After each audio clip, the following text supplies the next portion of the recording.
Today we are taking a look at the Breitling Superocean Heritage 42. 42 because the watch actually comes in two different sizes, 42 and 46 millimeters.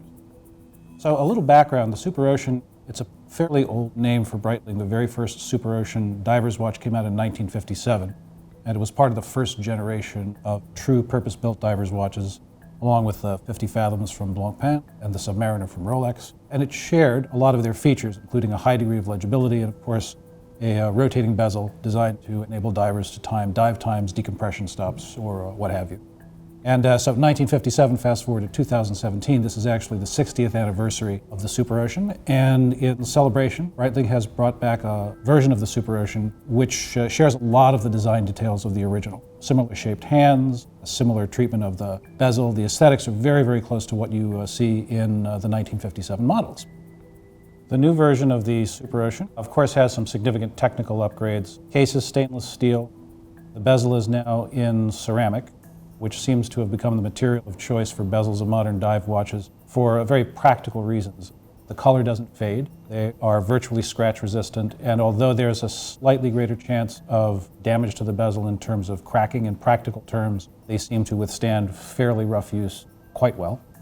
It turns in half-minute clicks, and it turns with just a little bit of resistance, but it's very easy to grasp, very easy to turn. And should you take this watch in the water, should you dive with gloves on, for instance, I think that it would probably be very, very easy to adjust the bezel if you needed to. So this is a 42 millimeter case, and it's about 14 millimeters thick. So you do definitely feel like you've got a somewhat chunky, somewhat substantial watch on. That said, I didn't find it particularly difficult to wear with a jacket and a shirt with button-down cuffs. The other thing about the thickness of the case is it comes on quite a substantial leather strap with a rubber backing. The strap is very, very thick, so the fact that the strap is so substantial does a lot to balance the somewhat massive feel that you get from the case construction. One of the most interesting things about the Superocean Heritage 2 is actually the movement, which is part of a bit of a bigger story. If you've been reading Hodinkee on a regular basis or the watch news on a regular basis for the last few months, and certainly since Bezel World, you're probably aware that there's a movement exchange program, so to speak, between Tudor and Breitling now. Breitling is now using a Tudor self-winding movement in its time and date watches, including this one. The two movements are virtually identical with a few minor variations. The Breitling version of the Tudor movement does not use a silicon balance spring. It uses a standard Niverox balance spring. But a lot of other technical properties, well, in fact, all the other technical properties of the Tudor movement are in place, and especially practical from a user standpoint. There's a 70-hour power reserve.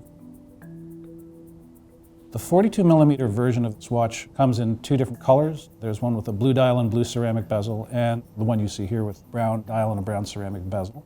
The blue version is on a bracelet for $4,700, and the brown version is on the strap that you see for $4,200.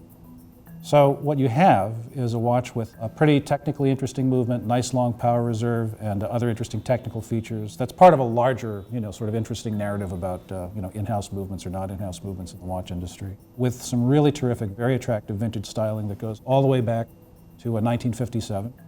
And the whole package is available for under $5,000, which I think makes it a pretty interesting and a pretty compelling new choice for people who are interested in a vintage style dive watch.